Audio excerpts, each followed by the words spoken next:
Merci notre Seigneur Yahweh pour ce grand jour que tu as fait pour toi-même, octobre le 8 2017. Pour ce jour que tu as fait pour toi-même, pour que nous te louons, nous nous souvenions que tu es notre Créateur, notre tout en tout, notre Alpha et Oméga. Merci Saint-Esprit d'être toujours là à nous enseigner toutes choses, à nous assister, à nous délivrer de tous nos maux, de tous nos esclavages, de toutes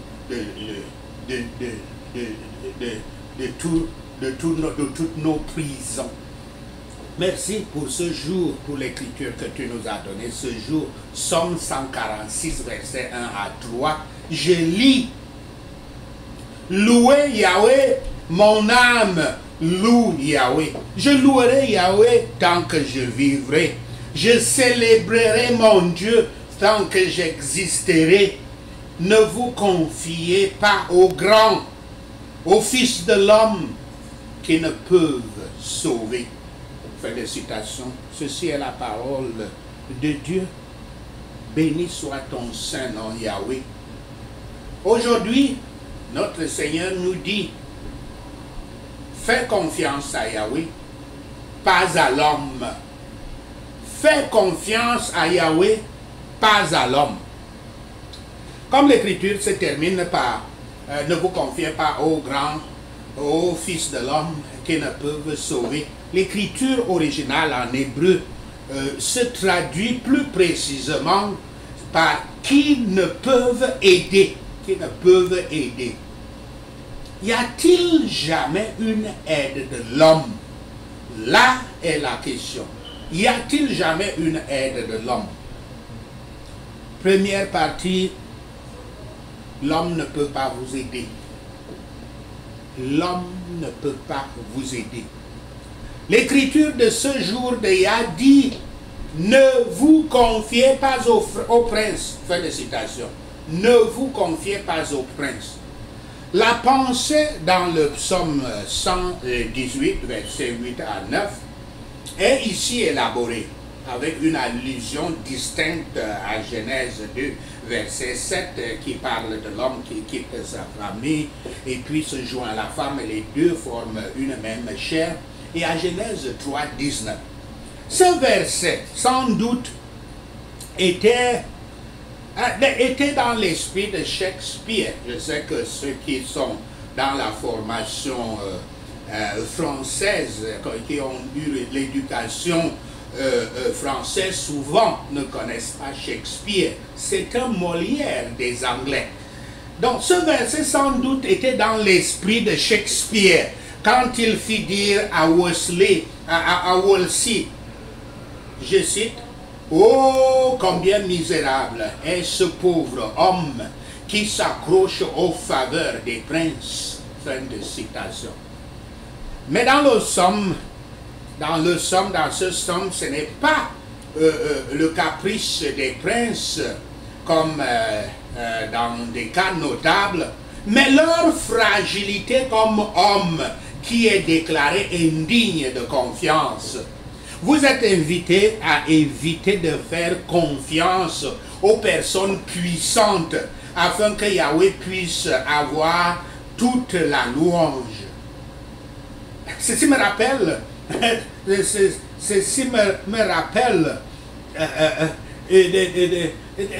une personne qui considère, dans mon propre pays, le Cameroun, un ministre du nom de Femme Ndongo qui considère le président de la République comme un dieu, et il le déclare publiquement.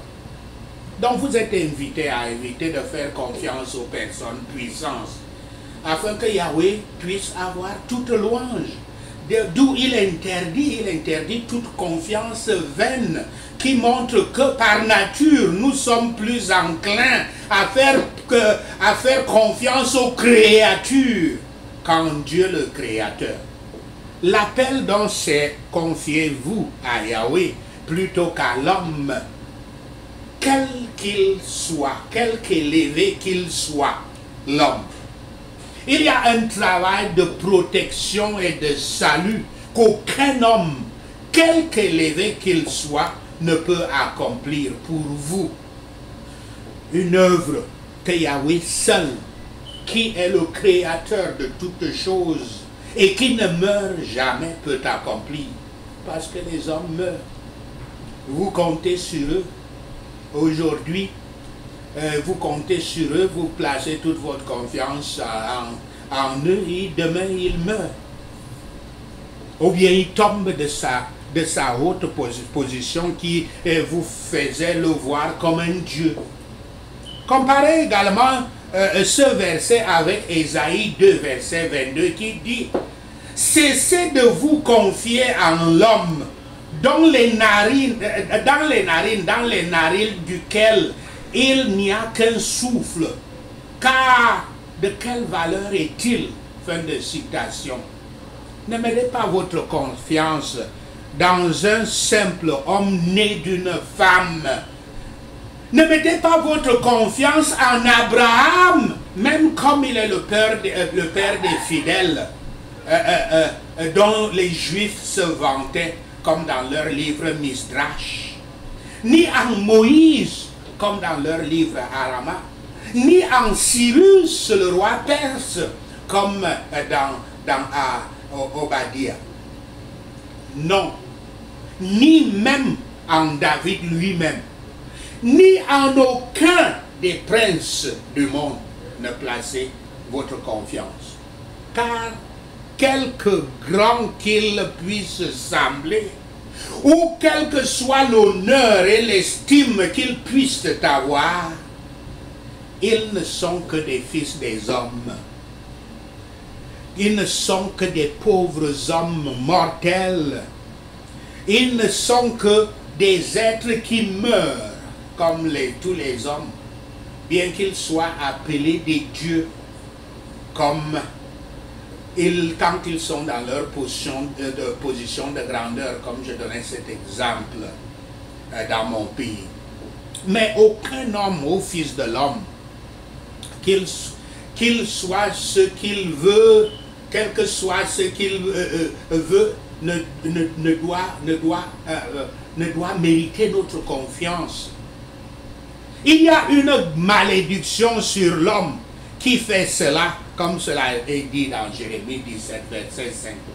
Aucun fils de l'homme, aucun être humain, quel que soit son rang ou son pouvoir, n'est digne de confiance.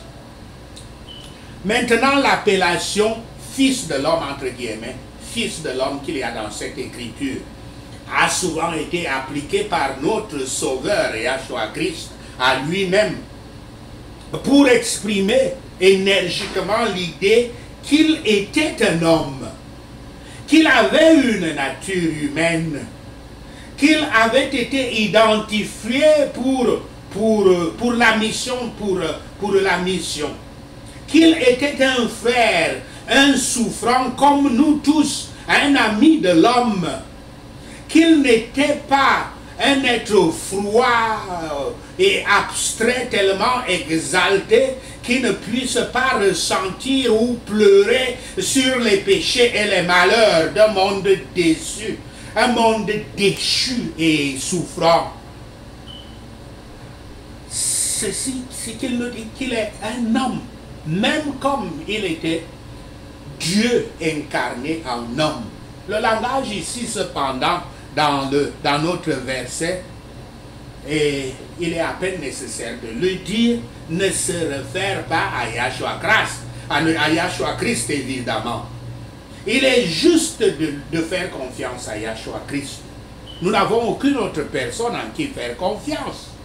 Non seulement l'homme est totalement incapable de vous donner l'aide qu'il vous promet et que vous attendez, l'idée en est que l'homme ne peut pas vous sauver. L'essentiel, l'homme ne peut pas vous sauver. Il ne peut pas sauver lui-même.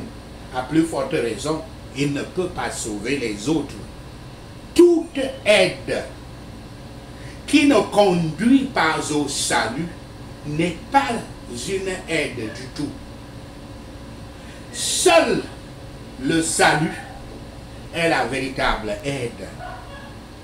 Il y a de l'aide dans Yahshua Christ, sur qui l'aide est posée et où l'aide se trouve. C'est en Yahshua Christ. Il y a le salut en lui, Yahshua Christ, et en aucune autre personne. Il est l'auteur et le donneur du salut, et par conséquent,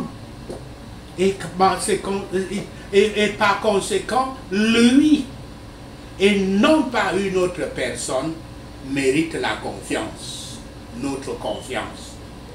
La deuxième partie de cet exposé, quel est le but de l'homme selon les Écritures? Quel est le but de l'homme même? Quel est le but de l'homme? Quelle est la mission de l'homme? Quel est le sens des deux premiers versets de l'Écriture de ce jour de Yah? De ces deux versets disaient, je cite, « Louez Yahweh, mon âme. Loue Yahweh. Je louerai Yahweh tant que je vivrai. Je célébrerai mon Dieu tant que j'existerai. » Fin de citation. Verset 1 à 2 du psaume 146. Les Écritures disent clairement que Yahweh a créé les hommes et qu'il les a créés pour sa gloire. Ces hommes, je cite, dit-il, que j'ai créé pour ma gloire, que j'ai formé et que j'ai fait. Fin de citation, citant Ésaïe 43, verset 7. Par conséquent, le but ultime de l'homme, selon les Écritures, est tout simplement de glorifier Yahweh. Maintenant, que signifie glorifier Yahweh? Glorifier Yahweh signifie lui rendre gloire. C'est comme si on tourne en rond. Mais la gloire, le mot gloire, c'est quoi? Le mot gloire, en liaison à Yahweh dans l'Ancien Testament, porte avec lui l'idée de grandeur, splendeur. Dans le Nouveau Testament, le mot gloire signifie dignité, honneur, louange, culte. En mettant les deux définitions ensemble, Ancien et Nouveau Testament, nous trouvons que glorifier Yahweh signifie reconnaître sa grandeur et lui donner honneur en le louant, en l'adorant, principalement parce que lui et lui seul mérite d'être loué, honoré, adoré. La gloire de Yahweh est l'essence de sa nature. L'essence de sa nature. Et nous lui rendons gloire en reconnaissant cette essence. C'est exactement ce que fait le psalmiste quand il commence son psaume, l'écriture de ce jour, avec Alléluia. Parce que louer Yahweh veut dire Alléluia. Louer Yah. C'est ça, ça veut dire Alléluia. Par conséquent, il commence par Alléluia, des louanges qu'il dit qu'il fera tous les jours de sa vie. Ainsi, il consacre toute sa vie à glorifier Yahweh. Glorifier Yahweh, c'est exalter ses statuts, ses attributs.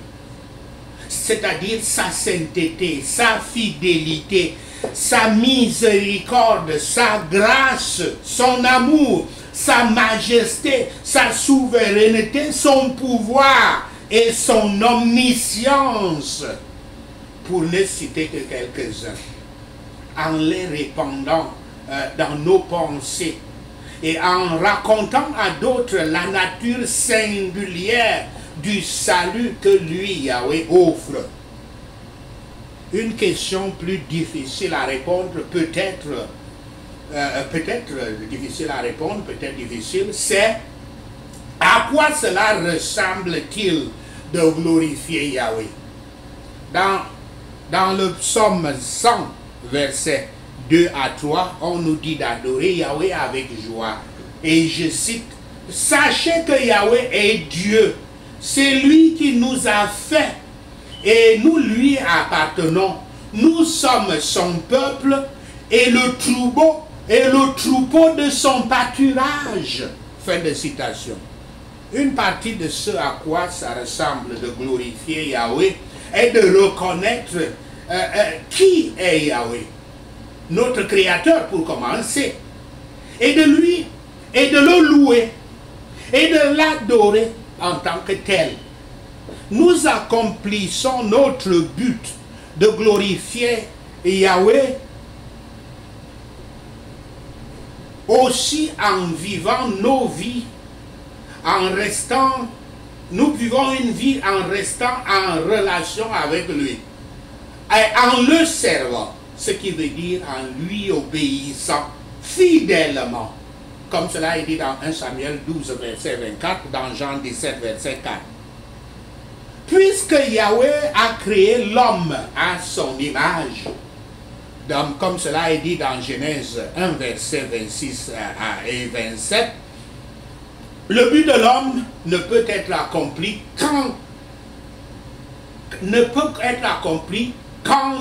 qu'avec lui, et non pas en dehors de lui, Yahweh. Le roi Salomon avait essayé de vivre pour son propre plaisir. Des milliers de femmes et concubines et entrer profondément dans l'idolâtrie pour adorer des idoles, des démons.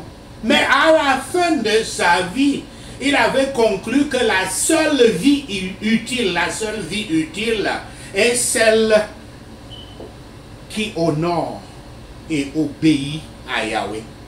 Comme cela, il le dit dans Ecclésiaste 12, verset 13 à 14. Dans notre état déchu, dans notre état de nature déchu, le pays nous sépare de Yahweh et rend impossible de le glorifier par nos propres efforts. Mais par le sacrifice de Yahshua Christ, notre relation avec Yahweh est réconciliée. Notre péché est pardonné. Et ne crée plus de barrière entre Yahweh et nous, comme cela est dit dans Romains 3, verset 23 à 24. Fait intéressant. Nous pouvons glorifier Yahweh parce qu'il nous a donné d'abord la gloire. Et c'est ça le plus important. David écrit en effet dans Psaume 8, verset 4 à 6. Qu'est-ce que l'homme pour que tu te souviennes de lui, et le Fils de l'homme pour que tu prennes garde à lui? Tu l'as fait un peu inférieur à Dieu, mais c'est la meilleure traduction, c'est aux dieux, aux anges, puisque le mot hébreu ici c'est Elohim. Par conséquent, la traduction on appelle la traduction de Genève que j'ai utilisée ici, en disant Dieu, ce n'est pas la meilleure traduction. Je peux donc reprendre, je cite, qu'est-ce que l'homme pour que tu te souviennes de lui, et le Fils de l'homme pour que tu prennes garde à lui? Tu l'as fait un peu inférieur aux anges, et tu l'as couronné de gloire et de magnificence. Tu lui as donné la domination sur les œuvres de tes mains. Tu as tout mis sous ses pieds. Fin de citation. Ceci est également répété dans Hébreux 2, versets 6 à 8. Ce verset révèle un autre but que Yahweh a donné à l'homme, à savoir la domination sur la terre. Comme cela est dit dans Genèse 1, verset 8 à 29. Mais attention, les gens ont souvent pris ceci pour dire qu'eux aussi sont des créateurs. Et ils tombent ainsi encore dans le péché d'Adam et Ève, qui ont cru qu'ils sont des dieux. Et ils nous ont entraînés dans la chute. Donc, encore une fois, cependant, Il ne peut être le dominateur de la terre, il ne peut l'être correct. Il ne peut accomplir cela correctement que par une bonne relation avec Yahweh. Par une complète obéissance à Yahweh. Plus nous obtenons la connaissance de notre Créateur, plus nous l'aimons, comme cela est dit dans Matthieu 22, versets 37 à 38, mieux nous comprenons comprenons qui nous sommes et quel est notre but. Nous avons été créés par lui, pour lui apporter la gloire. Nous n'avons pas été créés pour nous apporter la gloire à nous-mêmes, comme Adam et Ève avaient, quand ils avaient été trompés, comme ils s'étaient trompés de le faire ainsi, de croire qu'ils sont des dieux, et avaient été conduits et nous ont conduits à l'idolâtrie et au péché. Yahweh a des projets et des objectifs uniques pour chacun d'entre nous, comme cela est dit dans Somme 139, versets 13 à 16. Mais nous pouvons savoir que quel que soit ce à quoi ressemblent ses plans personnels pour nous, qu'il a fait pour nous, ils finiront par résulter à sa propre gloire. Comme cela est dit dans Proverbe 3, verset 6 et 1 Corinthiens 10, verset 31. Sachez cela et le Seigneur Yahweh vous bénira. Alléluia. Prenons ces points de prière. Ce sont des prières de combat spirituel. Combattons contre les voies maléfiques. Ça, ce sont les voies du monde, les voies de l'homme, qui sont les voies des hommes qui sont mélangées avec des voies des démons.